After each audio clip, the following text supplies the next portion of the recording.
नमस्कार। आज हम बात करेंगे आपका जो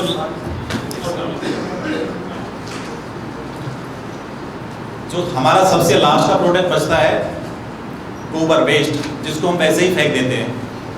अगर उसमें भी कुछ प्रॉफिट निकल आए तो उससे अच्छी बात क्या हो सकती है, क्योंकि अभी तक जितना भी आपको बताया गया होगा वो सारा दूध के ऊपर बेस होगा। कैसे पालते हैं पशु को, कैसे उनका मेंटेनेंस करते हैं, खाना पीना सब कुछ चलेगा।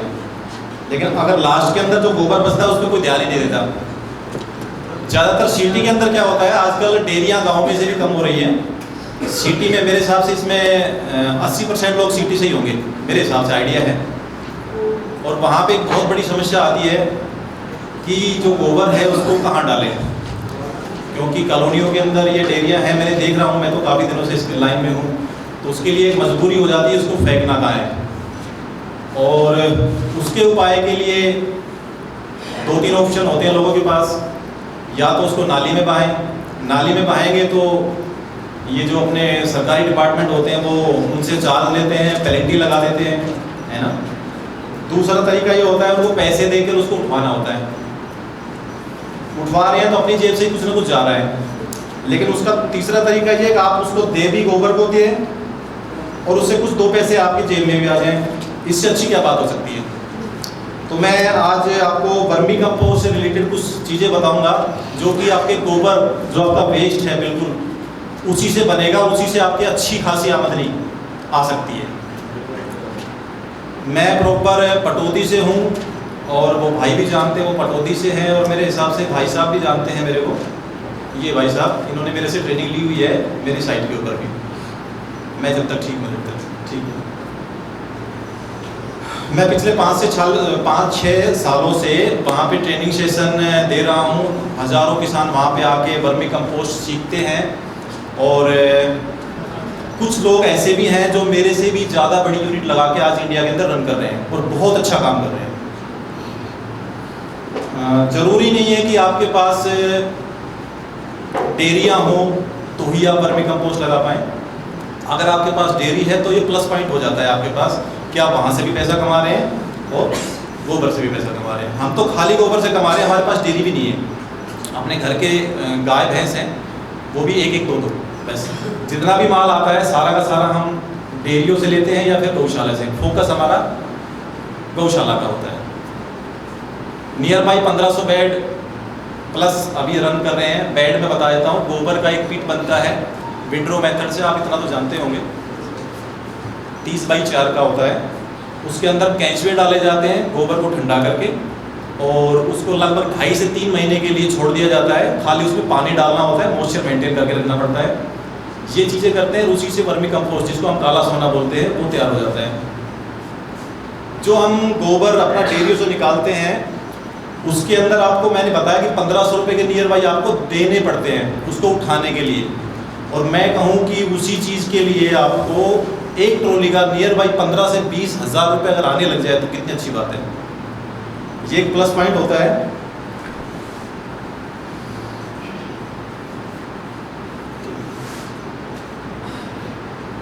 तो इसकी शुरुआत कैसे करते हैं।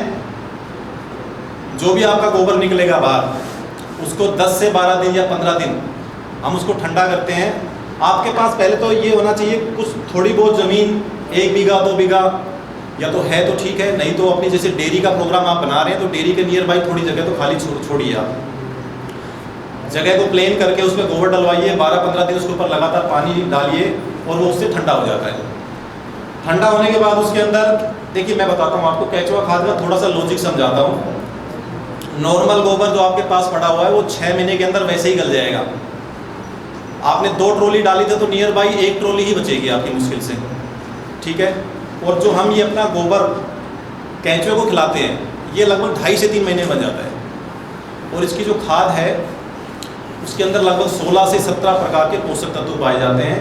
और ये हर जगह अप्रूव्ड है, गवर्नमेंट इसको प्रमोट कर रही है। प्रधानमंत्री मोदी जी इसके बारे में कई बार बोल चुके हैं कि आप ऑर्गेनिक की तरफ जाइए।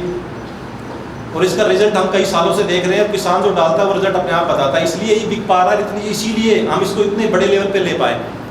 स्टार्टिंग में जब हमने ये स्टार्ट किया था तो नियर बाई मैं बताता हूँ आपको 2 बेड से किया था। जैसे आप अभी यहाँ पे आए हुए हो, आपने वो पहला स्टेप उठा लिया है जो आपको इस दिशा के अंदर आगे बढ़ाएगा, तभी आप यहाँ तक पहुँचे हो। मैं भी ऐसे ही था आपकी तरह जोशीला कुछ समय पहले, आज भी हूँ, आज भी काम कर ही रहा हूँ। मैं कई जगह पे जाके मैंने बहुत सारी चीज़ें का ट्रेनिंग भी ली है, लेकिन मेरे को ये काम इसलिए अच्छा लगा क्योंकि इसके अंदर ना कॉस्ट बहुत कम है। बहुत छोटे से लेवल से आप स्टार्ट करके और बहुत बड़े लेवल तक जा सकते हो, और पैसे आपके कुछ नहीं लगने, मतलब नाम मात्र। मेरे पास टाइम था इसलिए मैंने 2 बेड से स्टार्ट किया। आपको अगर करना है बड़े लेवल पे काम तो आप 100-50 बेड भी लगा सकते हो एक साथ, उसमें भी बहुत ज़्यादा लागत नहीं है। स्टार्टिंग में खाली आपकी लागत आएगी कैंचू। मार्केट के अंदर कैंचुए 100 रुपये, 200 रुपये, 500 रुपये हर टाइप में मिलते हैं। रनिंग में बता रहा हूँ आपको, नियर बाई 100 रुपये के अंदर कैंचुए मिल जाते हैं पर केजी, जो कि गोबर को खाएंगे। वही कॉस्ट आपके पास आएगी, बाकी कुछ नहीं है आपके पास कॉस्ट, क्योंकि आपके पास गोबर अवेलेबल है ऑलरेडी। 2 ही चीज़ चाहिए, गोबर और कैंचुआ।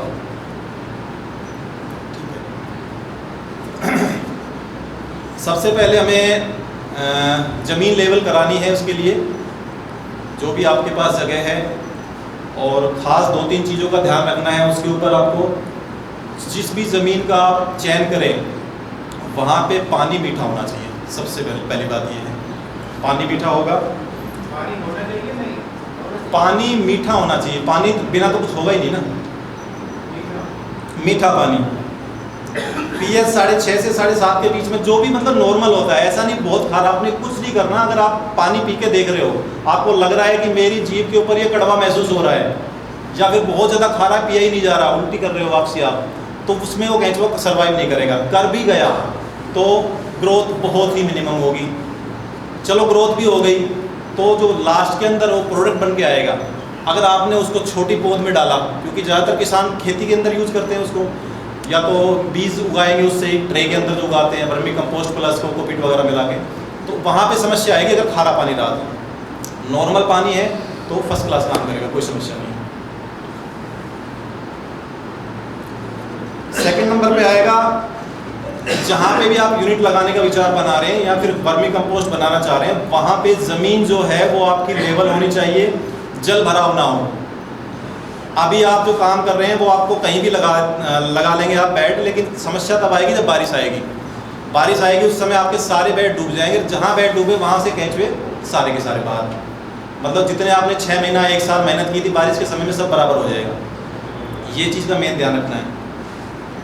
तीसरी चीज़ होती है, जिस जगह पे आप यूनिट लगाने का विचार बना रहे हैं, चारों तरफ या तो तारबंदी कराएं, या फिर कोई बाउंड्री कराएं, या कोई पर्दे लगाएं। उसका रीज़न ये है कि इसके अंदर जो सेव बनती है, कुछ लोग उसको कब्रनुमा बोलते हैं, कुछ लोग उसको ब्रेकर नुमा बोलते हैं। ब्रेकर जैसे होता है रोड पे, बिल्कुल ऐसा गोलाई में। ये सेव इसकी सबसे अच्छी है। मेथड इसको विंड्रो मेथड बोलते हैं। सबसे अच्छा, सबसे कामयाब यही है। कॉमर्शियल अगर कर रहे हैं तो यही वाइबल है। बाकी तो जो अपनी सरकारी स्कीमें आती हैं, जैसे वो खेली में बना के बनाते हैं, उसको आप लगाओगे तो बहुत ज़्यादा खर्चा आएगा। खर्चा आने का कारण क्या है कि उसमें ईंटें लगती है बहुत ज़्यादा, शेड में रखना पड़ता है उसको, क्योंकि वो खेली है, उसके ऊपर बारिश आई और पता लगा कि वो सारा का सारा भर गया। इसके अंदर ऐसा कुछ नहीं है। पन्नी बिछानी है तो बिछाओ, पन्नी नहीं बिछाते तो भी काम चल जाता है। अब तो लोगों ने बिल्कुल 0 लेवल पे ले आए हैं इसको। ईंटें लगवाते थे पहले, नीचे पन्नी, साइड में ईंटें, ऐसे करके करते थे। अब कुछ लोग ऐसे हैं जो नीचे पन्नी भी हटा दी उन्होंने। लेकिन उससे थोड़ा सा नुकसान ये होता है कि जब आप मार्केट में जाओगे तो आपको ये आइडिया लगेगा कि उसमें मिट्टी और 19-20 तो पहले ही थी, अब और ज़्यादा मिल गई है, तो क्वालिटी आपकी ज़रूर डाउन जाएगी। तो उससे अच्छा पन्नी तो नीचे बिछाइए। साइज़ में बता देता हूँ आपको, 30 बाई 4 का स्टैंडर्ड साइज़ है। बाकी आपके पास जितनी जगह है उसी हिसाब से आप बेड बना सकते हो। और इसमें जो कैंचुआ छोड़ा जाता है वो ऑस्ट्रेलियन नस्ल का होता है। ऊंचाई गर्मियों के अंदर आप रख सकते हो 1 से 1.25 फीट बेड की, और सर्दियों में 1.25 से 1.5 फीट। उसका भी रीज़न होता है, गर्मियों के अंदर हीट ज़्यादा रहती है, तो आप पानी डालते हुए भी फिर भी नीचे से गैस बनने का डर होता ही है, इसलिए ज़्यादा ऊंचाई बनाएंगे तो इससे ये साबित नहीं होता कि आपका गोबर या आपका जो वर्मी कंपोस्ट है बहुत जल्दी बन जाएगा। ऐसा कुछ नहीं है। ऊंचाई कितने बोले? ऊंचाई गर्मियों के अंदर रखिए 1 से 1.25 फीट, सर्दियों में 1.25 से 1.5 फीट तक ले जा सकते हैं, कोई इशू नहीं आएगा। इससे ज़्यादा वर्मी कंपोस्ट नहीं बनता है कैंचुए के द्वारा। अगर वो आपको कोई बड़ा ढेर दिखे तो उसका मतलब समझ जाना वर्मी कंपोस्ट तो नहीं बन रहा है। इसके बाद आता है नंबर, बाउंड्री आप बना लेंगे। बाउंड्री की जरूरत नहीं है, तारबंदी, उसके लिए रीजन मैं आपको बता देता हूँ। 3-4 चीज़ें इसमें परेशान करती है। हर एरिया के अंदर कुछ ना कुछ है, कहीं पे नीलगाय है, कहीं पे बकरियां हैं, कहीं पे सूअर है जी, कहीं पे जो बछड़े वगैरह घूमते हैं, हर जगह कुछ ना कुछ है। और कुत्ते हो गए, वो भी परेशान करते हैं। आप कहोगे ये क्या करता है? देखिए, बेड की जो सेफ बनाते हैं, गोबर इस कंडीशन में होता है कि वो बहुत ज़्यादा टाइट ना हो, क्योंकि कैंचुए के जाड़ दांत नहीं होते, वो खा नहीं सकता कुतर के, वो सब कुछ सक करके खींचता है अपनी तरफ। तो इतना मुलायम गोबर होना चाहिए कि उसको खींच सके, और मुलायम है। उसके ऊपर से अगर कोई कुत्ता निकलेगा, नीलगाय गाय, तो उसके अंदर छेद हो जाएंगे। छेद बोले तो गड्ढे जगह जगह, और जहाँ पे गड्ढे होंगे वहाँ पे कैंचुए सर्वाइव नहीं करते। पानी के अंदर नमी ज़रूर चाहिए उनको, 60 से 65% लगातार बेड के अंदर बनी रहनी चाहिए। उसको कैसे चेक करेंगे? जैसे आपने आज पानी मारा, शाम के समय चेक कर लीजिए। आपको लगता है कि मेरे को शाम को पानी डालना पड़ेगा, तो ऊपर से गोबर लीजिए, नीचे से नहीं। साइड में गोबर ऑटोमेटिक आ जाएगा, क्योंकि आपने सेफ ऐसी बनाई हुई है। साइड में जब गोबर आएगा तो नीचे से उठाएंगे तो पानी हरदम निकलेगा उसमें, ऊपर से उठाइए। ध्यान ये रखिए उसमें कैंचुए ना हो। कैंचुआ डालिए, क्योंकि आप उसको दबाएंगे, मुट्ठी भरेंगे तो कैंचुआ वैसे ही मर जाएगा। मुट्ठी से दबाया, 2-4 बूंदे अगर उसमें से निकल रही है तो मान के चलिए कि नमी इसमें है ऑलरेडी, पानी मत दीजिए इस समय। और अगर उसमें बिल्कुल सूखा सूखा लग रहा है तो पानी डाल दीजिए। पानी डालेगा सुबह शाम, ये बिल्कुल लिखने वाली चीज़ है। पानी सुबह शाम ही डालना है, खासकर गर्मियों में। सर्दियों में डालिए दोपहर को, क्योंकि वो जीव है, मशीन नहीं है। जैसा आपको सर्दी गर्मी लगती है उसको भी लगती है। अगर दोपहर में डाल दिया तो पानी हम भर तो नहीं रहे, छिड़काव कर रहे हैं। और छिड़काव कर रहे हैं तो उसके अंदर क्या है, जो ऊपर वाला लेयर है जिसके ऊपर आपने कुछ भी बिछा रखा है, यानी बोरी हो गई, पराली हो गई, केले के पत्ते हो गए, वो गर्म है बिल्कुल। और आप छिड़काव कर रहे हैं तो गर्म पानी ही उस पर से जा रहा है नीचे। और कैंचुए के शरीर का आपको पता है कितना ज़्यादा मुलायम होता है। मैं आपको दिखाऊंगा, प्रैक्टिकल में लेके भी आया हूँ, अभी उस बेडों में डालेंगे। ठंडा पानी नहीं, जो ताज़ा आपके पास अवेलेबल है, लेकिन टाइम का मैं बता रहा हूँ आपको। सर्दियों में डालिए दोपहर के समय, और सर्दियों में डलेगा लगभग 6 से 7 दिन में एक बार। 4 से 5 दिन भी हो सकते हैं उसके अंदर। मॉइस्चर ज़्यादा होता है, उड़ता ही नहीं है। गर्मियों में आप सुबह डालते हैं, शाम तक देखते हैं सारा पानी उड़ गया। कैंचुओं की नमी मैंने बताई आपसे, हाथ से भी बताया मैंने। मीटर भी आता है, फ्लिपकार्ट अमेजोन पे मिल जाएगा आपको मीटर, मॉइस्चर मीटर बोलते हैं उसको। वो डाल के देखिए, 60-70% उसमें नमी होनी चाहिए। कभी ज़्यादा पानी डल गया तो कोई बात नहीं है,